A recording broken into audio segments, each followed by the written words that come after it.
साथियों को नमस्कार। सभी मेरे दर्शकों को नमस्कार। साथियों, आप देख रहे हैं मेरा यूट्यूब चैनल ऑनलाइन वीर। साथियों, आज का जो इस वीडियो का टॉपिक है वो है आईटीआर।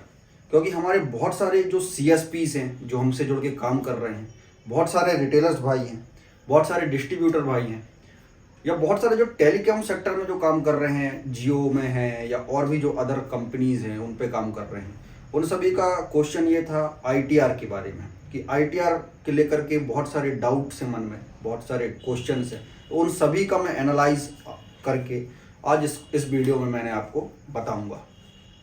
तो साथियों, शुरू करता हूं मैं आईटीआर के बारे में। तो सबसे पहले बेसिकली मैं आपको बताऊंगा कि आईटीआर होता क्या है। तो आईटीआर साथियों होता है इनकम टैक्स रिटर्न, उसका पूरा नाम है इनकम टैक्स रिटर्न। तो साथियों, हम उसी के बारे में मैं आपको अब बता रहा हूँ। तो आईटीआर जो है वो होता है एक फाइनेंशियल ईयर में जो इनकम और टैक्स की जो जानकारी या इनकम और टैक्स का ब्यौरा जो हम इनकम टैक्स डिपार्टमेंट को देते हैं वो आईटीआर के अंदर आता है। तो वो आईटीआर के अंदर आईटीआर फॉर्म में ये इनकम और टैक्सेस की जानकारी पूरी हम उस पर देते हैं इनकम टैक्स डिपार्टमेंट को। तो बेसिकली साथियों क्या है कि जो इनकम है वो पांच टाइप की होती है। 5 तरीकों से हम इनकम करते हैं। जैसे कि मैं आपको बता दूं, या तो सैलरी से या पेंशन से पहली इनकम होगी। दूसरा जो टाइप है बिजनेस एंड प्रोफेशन से कर लिए। तीसरा है हाउस प्रॉपर्टी से। चौथा है कैपिटल गेन। और पांचवा है इनकम फ्रॉम अदर सोर्सेस। मतलब अदर सोर्सेस में जो भी बच गए, जो भी सेक्टर, वो सब आ गए इनकम फ्रॉम अदर सोर्सेस में। तो साथियों, जो भी हमारे जैसे कि बहुत सारे भाई हैं सीएसपीस चला रहे हैं या रिटेलर हैं, डिस्ट्रीब्यूटर हैं, टेलीकॉम सेक्टर में काम कर रहे हैं, तो होता ये है कि साथियों इनका जो एम्प्लॉयर है और ये कहला गए एम्प्लॉय। तो एम्प्लॉयर क्या करता है कि टीडीएस काटता रहता है। जैसे मान लीजिए बहुत सारे जो सीएसपी भाई हैं या हमारे से जो भी आईडी बनवाए हैं, spice money, Roy net, Fino या पेमंक की या ई पे वगैरह की, तो वो क्या है, जितने भी ट्रांजेक्शन वो करते हैं तो हर ट्रांजेक्शन के बाद कुछ ना कुछ अमाउंट उनका टीडीएस कटता है। कुछ ना कुछ अमाउंट में टीडीएस कटेगा। तो वो टीडीएस साल भर कलेक्ट होता रहता है।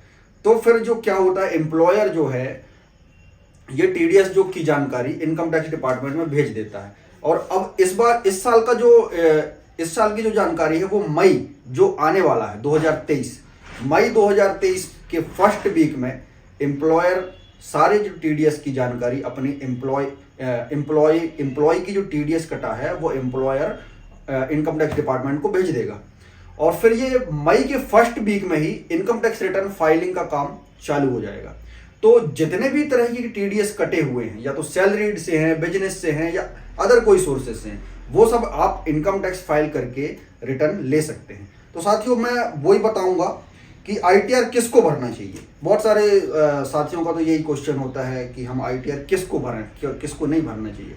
तो मैं आपको ये बता दूं कि इनकम जिसकी 2.5 लाख से ज़्यादा है तो उनको तो कंपलसरी भरना ही भरना है आईटीआर।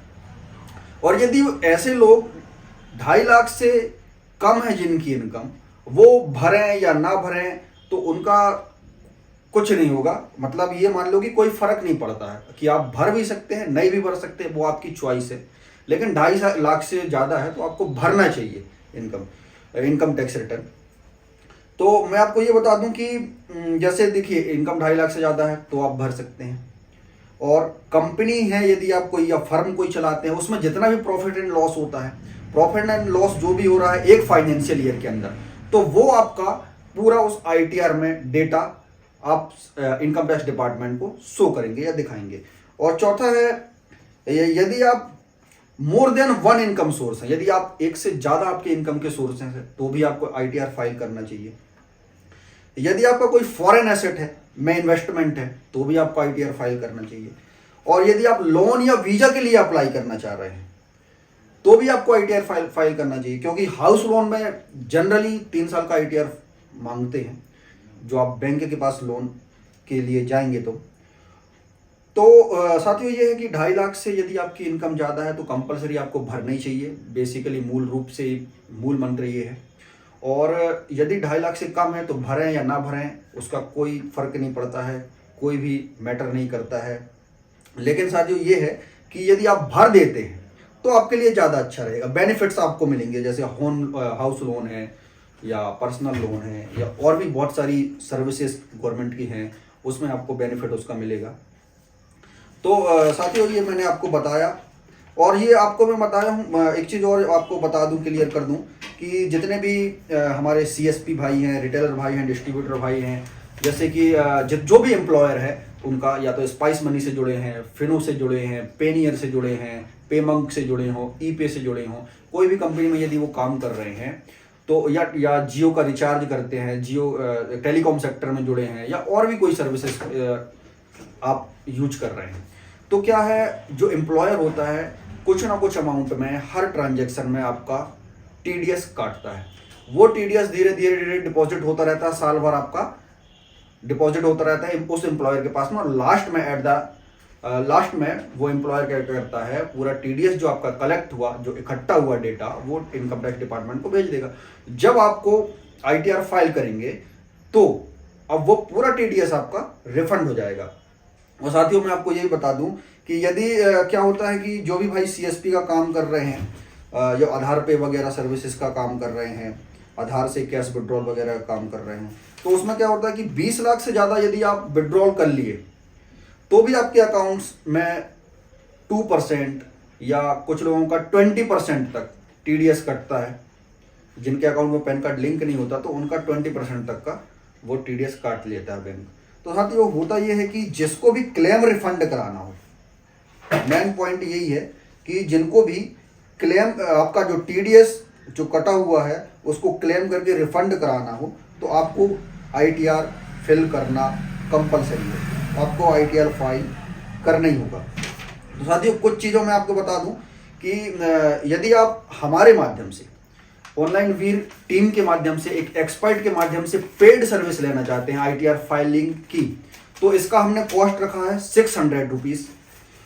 और यदि आप ओनली हमसे सिर्फ लॉगिन आईडी एंड पासवर्ड बनवाना चाहते हैं और फॉर्म 26AS, फॉर्म 26AS के बारे में भी थोड़ा मैं आपको डिस्क्राइब कर देता हूँ। फॉर्म 26AS ये होता है कि फॉर्म 26AS में आपको जितने भी एम्प्लॉयर हैं आपके, और जहां जहां से जितना भी टीडीएस आपका कटा हुआ है वो सब आपको फॉर्म 26AS में दिख जाएगा।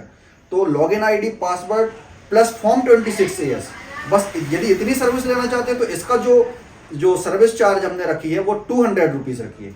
और यदि आप इसके बारे में और भी हमसे गहराई में जानना चाहते हैं, बात करना चाहते हैं, और भी जानकारी लेना चाहते हैं, तो भी आप पेड कंसल्टेशन हमसे ले सकते हैं।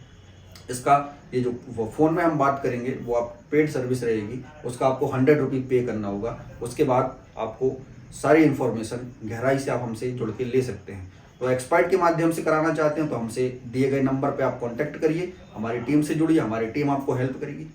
साथियों इस वीडियो में मैंने आपको यही इन्फॉर्मेशन शेयर करनी थी आपके साथ, और इस वीडियो को मैं चाहूँगा कि ज़्यादा से ज़्यादा लोगों तक शेयर करिए, ज़्यादा से ज़्यादा लोगों तक पहुँचे। तो मिलता हूँ साथियों मैं आपको नेक्स्ट वीडियो में। बहुत बहुत धन्यवाद, नमस्कार।